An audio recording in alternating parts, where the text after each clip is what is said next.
Hey guys, Dave Mazzetti here to talk about AI-driven software development and TxtAI's new Agent Tools package. AI-driven software development is all the rage in 2026. If you look online, you'll find an endless stream of proclamations such as, software development is dead. Anyone can code now, and if you're not doing AI-driven software development, you're a dinosaur. The same philosophy is now expanding to office-based work in general. Astute developers and business professionals have already taken a look at this new paradigm and have started making their minds up on how it can help them. There's really no right answer, and plenty of people have adapted and are still happily working. TxtAI, if you haven't heard of it, is an all-in-one AI framework for semantic search, LLM orchestration, and language model workflows. Built in is a robust yet simple framework for agents and local AI-driven development. The next release, 9.7, is going to add a set of agent tools to connect agents with the operating system. Tools such as read in, write in, and find in files add an extremely simple yet effective way to work with data. So let's go ahead and get started.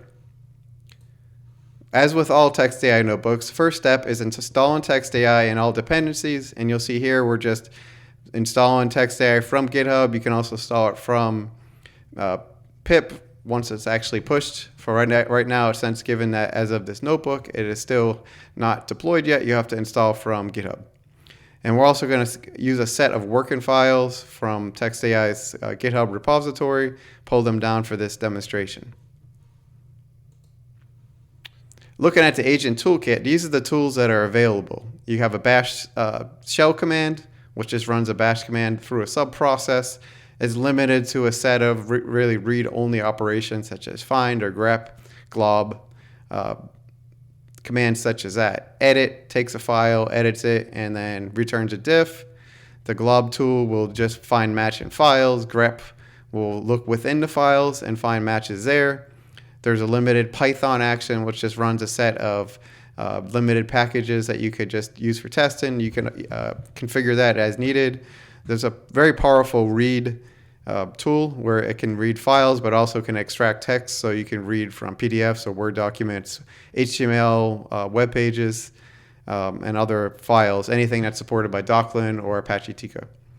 There's a planning tool for being able to break down complex tasks into a set of structured tasks to execute. There's the web search tool, which has already been with TxtAI now for a while, and a web view tool, which is now an alias for the read tool. The first task we're going to try is just searching a directory for content.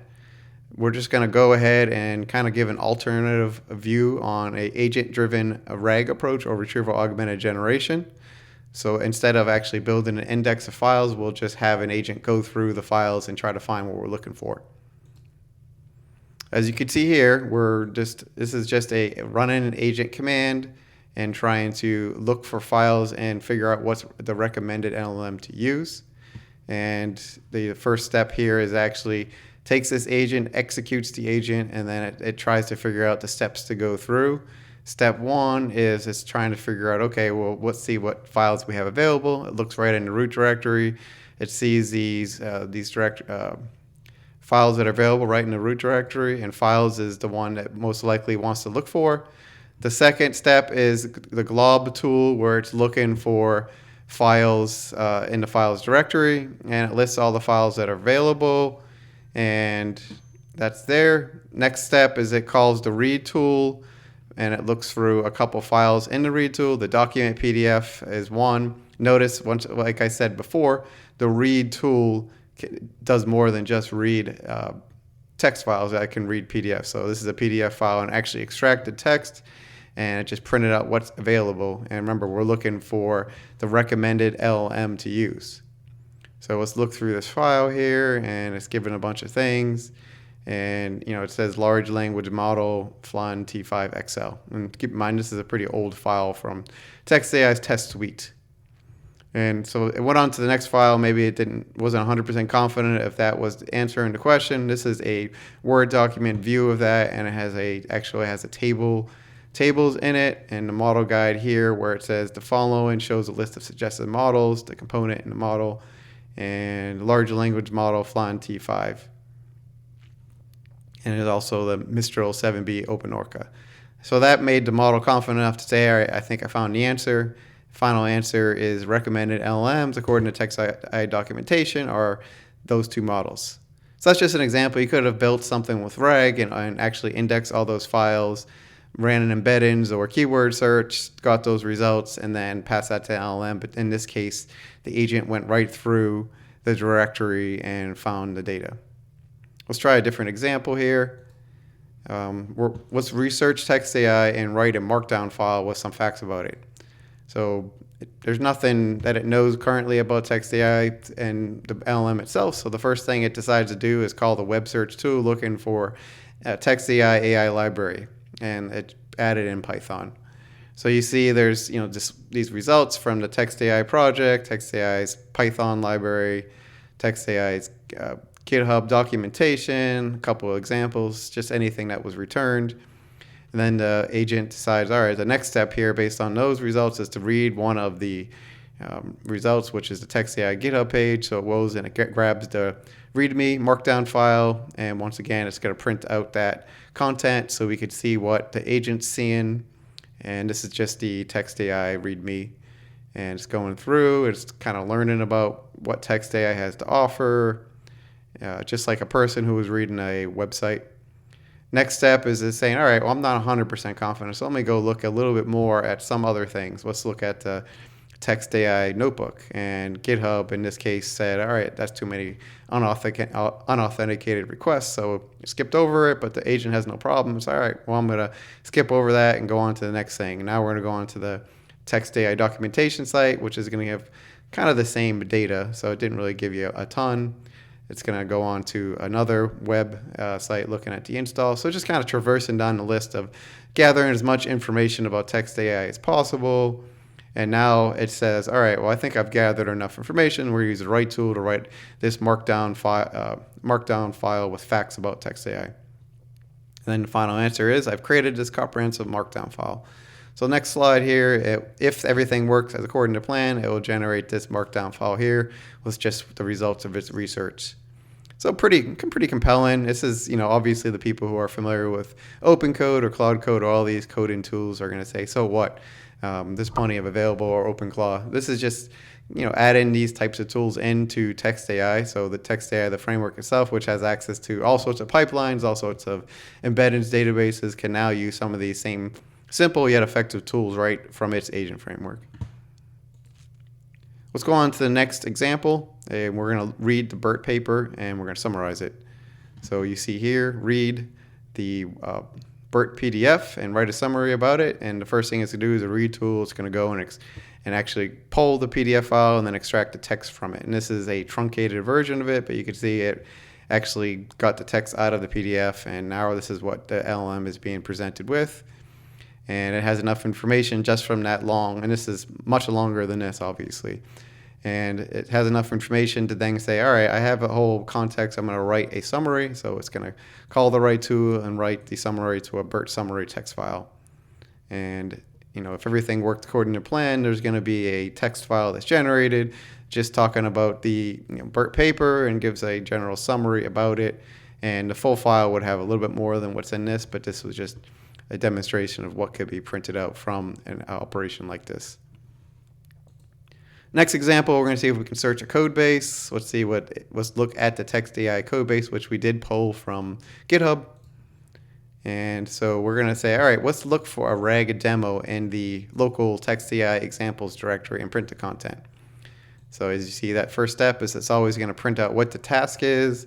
We're going to go and try to find any files. Let's take the easy approach first. Any files that mention the word RAG in it.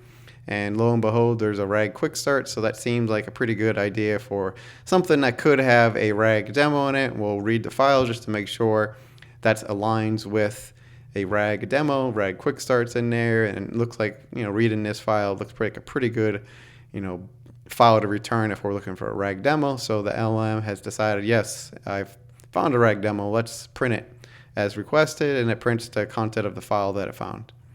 So, it just went through a directory, scanned through, found the best match. And keep in mind, the agent had to think a little bit, not a ton, but it had to think at least like, all right, well, we're asking about a directory. Let's go and then search for any file that has the word RAG in it. And so that's that task here. Let's go on to the next one. We're going to see if we can actually build some code with this thing. And so this example, next, we're going to ask it to play Twinkle Twinkle Little Star using simple notes. So just letter notes A, B, C, D, E, F, for those familiar with music, translated to frequencies, and use the TxtAI audio stream pipeline. And we'll tell it, hey, the TxtAI code is available right in your local system. So first thing it's going to do is use the bash tool, which is, you could have used the glob tool as well, but in this case it chose to use the bash tool. And we're going to list everything in TxtAI, and this is just a list of the files that are available. And if you were to clone TxtAI's directory, this is what it comes back with. And then, all right, so I see, let's kind of look at what would be the next best thing. It's going to look at the source directory, and then it's just going to kind of traverse down the path here to try to find something that gives it a hint on what the audio stream pipeline is. And if eventually it found the audio package, and it found the audio stream pipeline. Now this, TxtAI I would consider pretty well named, so the better your directory structures, the easier it's going to be for the agent to kind of quickly find what it's looking for. If you have really, misnamed or complicated names, it's going to then have to go into each file and try to figure it out. So the goal with any LM or AI agent in general is to try to simplify the task as much as possible, which in the end will limit mistakes. So I found that the audio stream, all right, let's take a look at this pipeline, and this looks like what the user is asking for, the audio stream pipeline. So I got to figure out how this thing works. And then I'm going to read a little bit more on just maybe on signal processing to try to get an idea of what capabilities the framework has for generating frequencies from music notes. And it doesn't really look like it has anything too specific towards that particular task, but it's just kind of looking through this. And it made a decision, all right, well, with the knowledge I have built in and with what I just read from audio stream pipeline, I have enough to write a file to do the task that's been asked. And it's going to go and say, all right, we'll see if I can run that. And right now the Python tool doesn't really have a ton of enabled packages, so it's not going to be able to actually execute this. So it keeps trying to do a few things to install. All these commands are no ops because the current permissions are preventing it. So it's just kind of skipping over it. And then the LM decides, all right, well, now I have to operate in an environment where maybe none of this is available. So I should add in some error checking and error handling in case, any of these libraries are not installed. And then I'm going to try to run it, of course, and it's still not available. And it just kind of keeps doing that through the rest of the process. And eventually gets towards the end. I was like, all right, well, I've done the best I could. I can't actually run this and verify it given the settings, but I can at least, do the best effort to generate something that's usable so that you could either run it no matter whether what I need is installed or not. So the next step is we have this file, and if everything went according to plan, you should see something like this where it went and figured out that, a C4 note is roughly this frequency, so on and so forth to C5. And then it generated this melody here for Twinkle Twinkle Little Star.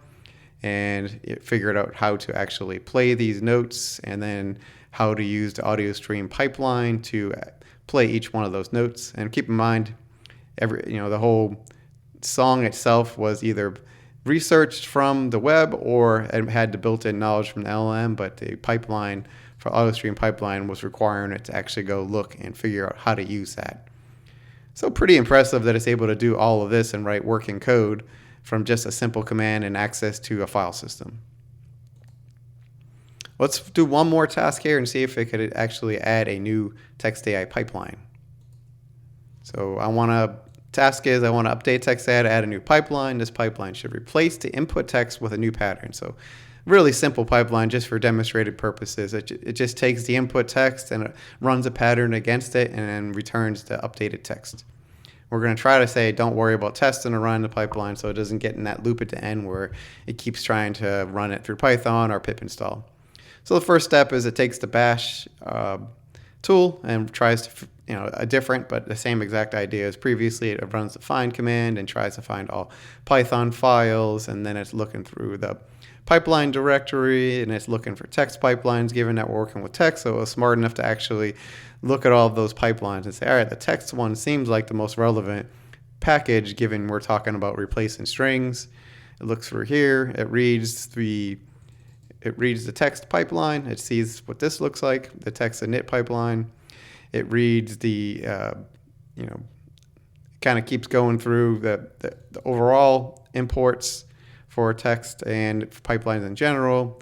And then it reads the base pipeline class to figure out, well, how do these pipelines work? What is required of me to write a pipeline?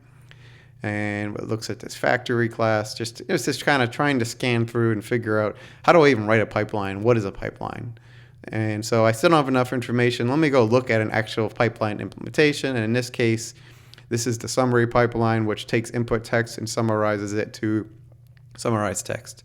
So this is giving you a better idea of what a pipeline even is, and I think the model's starting to become a little more confident in what it's looking to do. So now we're at the point where we can write this pipeline out, and it's going to call it pattern, and we'll see a better viewpoint of this than here. And then I'll cover that in a minute. The next step is, well, when you create a pipeline, you also need to add the import. So it's going to look at the text init file and realize it needs to add this import for the new pattern. So it's going to add that, and then it will show the diff when you edit the file, so you can have an idea of like, well, what did you just change in a file that already exists? And it's going to write an example, and the final answer is, all right, it's summarizing everything that I did, and it's telling you how to use it. And here's the kind of the final example. This new pipeline, how to use it, how do you, what's some example use cases. So if we kind of step through here, you can see, kind of step back here just to see. I didn't have a better view of the actual pipeline class in this notebook, but it's just showing a very simple view of what the pipeline's doing, and all it's taking is it takes a pattern and a replacement, and the call method is just taking that text and it returns to replace the text. And the output from the command is kind of telling you a little bit about how to use it. So you have you import the pattern pipeline, you give it the regular expression, and in this case, it's replacing it with a number. And if I say I have 5 cats and 3 dogs, it's going to replace numbers with just a number placeholder. This is, obviously very notional, very demonstrative, and it's just giving you examples of how to use this pipeline. So that's all I got for this notebook. This is hopefully giving you a better idea than just looking at the notebook itself of what this means. If you actually look at some of the article version of this notebook, it claims it's a 67-minute article to read. That's not true. It's just a lot of different text that's throwing that generated time off. But you can easily look through this and run this notebook in a couple minutes. And for those of you in the AI development space, perhaps this isn't super groundbreaking because Cloud Code and Open Code have had this for a while.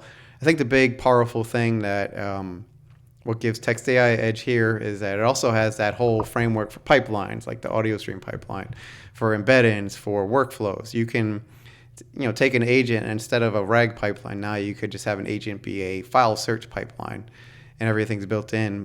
There's a TxtAI Wikipedia embeddings database that you can load in and give that as a data source. And I would say most importantly, you can build your own knowledge bases and knowledge sources. So if you go and you build your own local vector index or vector database of whatever knowledge you have, and you want the agent to have access to that, but also have access to some files in the file system, or be able to traverse just a local file store in addition to some other local databases that are custom to you, this is a toolkit that can make that a lot easier than others. TxtAI is trying hard to be a local AI framework. If you're looking to build without having to necessarily integrate to large, big AI vendors, this is the tool for you. So that's all I got today. I hope this was helpful. Have a great day.